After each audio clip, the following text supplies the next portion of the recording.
So welcome back to the channel. So in this video we are going to be talking about the Lancer. So the Lancer actually failed MOT. Well, inspection. I just use MOT as a general inspection for passing your car for registration. So because I gave the responsibility to the daughter, and unfortunately it backfired. So now I had to spend money to have it pass. So the problems are, let me just show you the issues that they say. So here are the issues. So let me just zoom this in. So we get the reports when they fail us. So let's start with ball joint. Yeah, the ball joint is actually gone. It was the left one, and I do agree.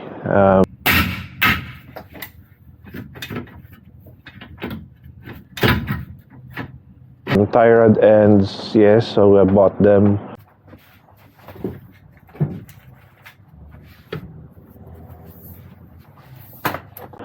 Both left and right. Steering rubber, yes, because it was actually disintegrated. I don't know how we miss those things. And then adjust body height. So they were considering this as lowered.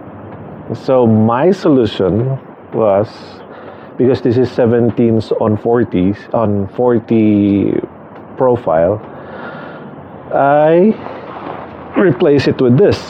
So this is a 15 on 50 profile, so it's going to be smaller. This is going to be smaller by an inch and a half maybe. So because they kind of look at vehicle height with the distance of the fender and the tires. So if you put this, the clearance will be bigger. So that was my solution.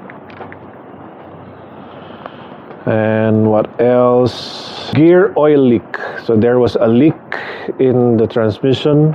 So I looked at it, and it was the CV joint shaft seal. It was the right one, right CV axle.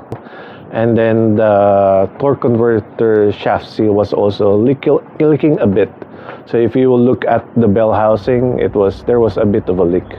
We took it off. That's why I was able to post some videos on how to put some seals. So I replaced both left and right seals of the CV axles, and of course the torque converter. So it is bone dry now underneath the Lancer.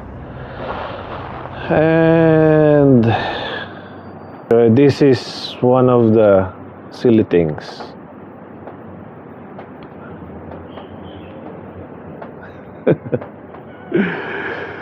So racing filter. So as if I'm using racing filter because I'm using this for racing. A 1.5 engine. Who would? Well, yes, we used to race this when we were young, but here, we had the air filter, that conical air filter, because the original filter is just not available. So instead of arguing with them, I just bought whatever filter that will fit here, and I think it's a Nissan Tidas filter. So that was my solution, but I think we're gonna put back the conical because this filter is very small, so we're gonna be slower. So we need to put back the K&N filters. But I think I have a solution to avoid that racing filter issue in the future. What else? Here's the the worst. So remove water from the exhaust.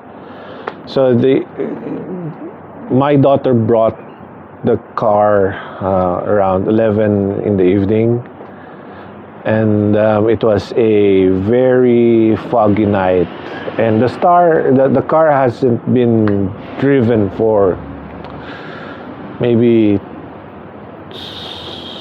2 weeks, something like that, because we were busy with stuff.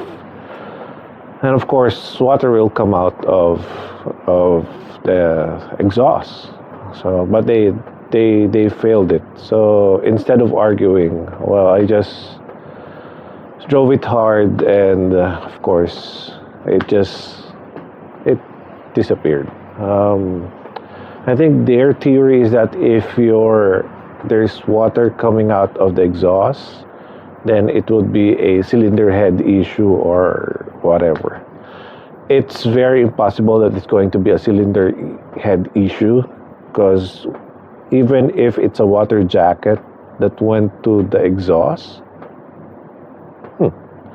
then it should go through the combustion chamber and it will be vaporized and it will be white smoke.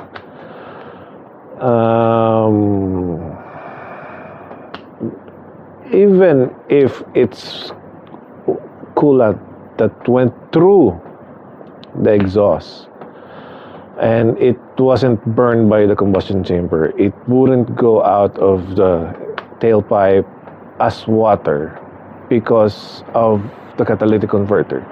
The catalytic converter operates at a very high temperature. So I don't see any reason for them to fail it. But then they had a lot of points to fail it, so I would just, make it pass the next time. So we did everything. Let me just double check. Ball joint, tie rod ends, steering rubber, ride height, water, oil leak, racing filter. Yes, racing filter. That sounds good. And then clean the under chassis with steam. So it was either a direct order. It's because of it's because of the ATF that has been spraying underneath for quite some time. But I didn't brought it to the steam wash or whatever it is called. So I just use a kitchen degreaser. I've been using it for quite some time. I think since I've been doing DIYs here in the UAE. So that's about 10 years. And it's very effective. So that's it. So what is the verdict? We brought the car yesterday, and the verdict is, so we passed. Yes! So that's the solution. So this is actually for the Seat. So I bought new tires also for the Seat because we are going to, hopefully before 2025 comes in, hopefully. It depends on the funds. It's all about the funds. So that's it. Hope you like this video. By the way, how much did it cost me? I got all the parts from 3 stores. Steering boot, CV boot, tie rod ends, rock end, and see, this fits and this bag. And of course I bought some degreaser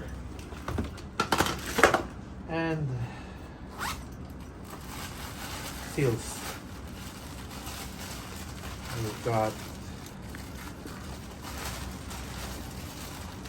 the seal,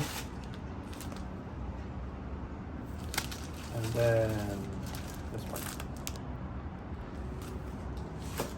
Let's install. All the parts and the degreaser, it cost me about 300 dirhams. 3,000 pesos, 4,000 pesos. That's if you do DIY it. That's why I encourage you guys to, do some DIYs, because you will save a lot. The rule for labor cost is whatever the parts cost is, it will be 100% of the parts. So if it's 300 dirhams, it's going to be 300 dirhams also.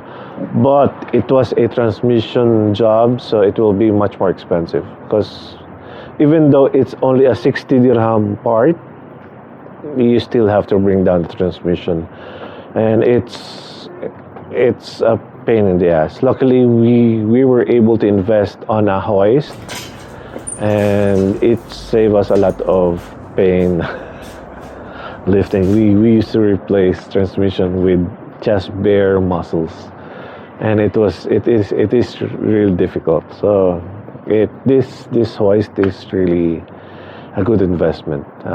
Anyways, if you are into these things, don't forget to like and subscribe. Peace. See you in the next video.